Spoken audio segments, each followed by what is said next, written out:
starvation. Well, with me is Shehata from BBC Arabic. What is the impact of famine being declared by this UN-backed body on Israel's planned offensive on Gaza City?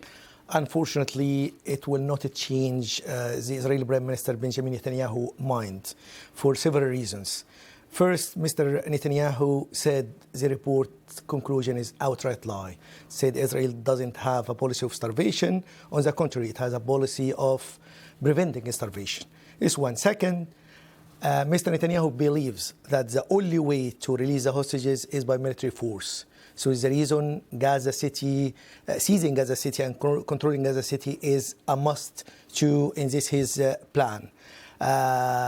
On the top of that, Mr. Netanyahu believes that there is some stronghold of Hamas, especially in Gaza City, and they want to destroy them in order to defeat Hamas and make Gaza not a threat to Israel anymore and no repeat of 7th of October. Fourth, Mr. Netanyahu knows that the United States is on his side and Mr. Trump is supporting him all the way. So as far as the US supporting Israel and it's the main provider for weapons to Israel, Israel will not change its mind. And this is what the French President Emmanuel Macron said. All the criticism from the international community, all the calls for even recognizing a Palestinian state in the next month's General Assembly by United Kingdom, by France, by other countries, it will not make a difference. The only one make a difference is the United States' influence on Mr. Netanyahu.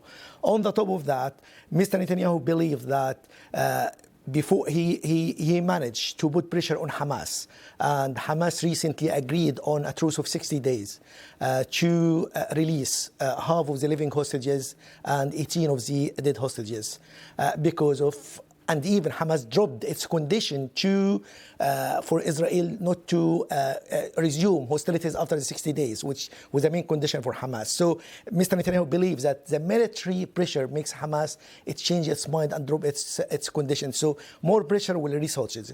And unfortunately, all of that will make Mr. Netanyahu go ahead. It's reported to be starting middle of next month and it will have catastrophic consequences, according to the UN, on people in Gaza. There is more than 62,000 were killed. There is more 1,700 people were killed waiting to get aid and seeking aid. There is more than 260 people were died out of hunger, including 112 children. All of that, in addition to the health system collapsing in Gaza, adding to the misery of people. So the Gaza plan, next month, it will add to the misery of people, and whatever criticism of the international community as far as the US supporting Mr. Netanyahu will not make a difference. Shehata from BBC Arabic, thank you as always. Let's discuss this more now with veteran American diplomat and President Emeritus of the Middle East Policy Council, Gina Abercrombie with Stanley. Thank you very much for joining us on BBC News. We were talking there with Saeed about the pressure on President Trump. Do you think this confirmation of famine puts more pressure on him to pressure Benjamin Netanyahu